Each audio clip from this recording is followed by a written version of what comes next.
I think I've been trying to, as we've been talking here, figure out like because I think I'm like even further removed from this collector's craze than you are in that like I mean you can see behind me and even what you can't see I have I've collected a lot of books, but it's not the same as booze. I don't really and I don't I could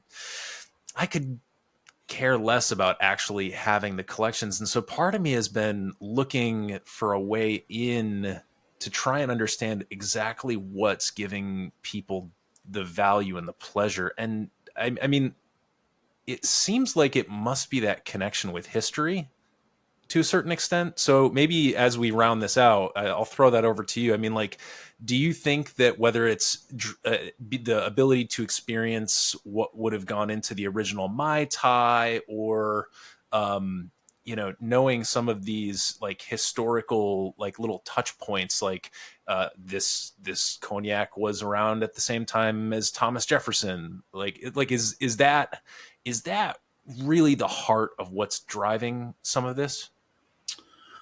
Well, the one vintage thing I somewhat collect earnestly is birth year bottles, Mm. which for me is 1979, which is a while ago, but not so long ago that the prices are insane.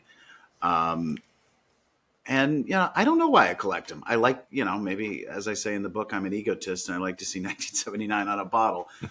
But, my birthday's coming up in a few weeks and I'll open something from 1979 and you can kind of feel the power of, wow, this was being put in this bottle probably by people who might be dead by now, around the same time I was being born. And now it's here with me and two people, a person in a bottle from 1979 are having communion together.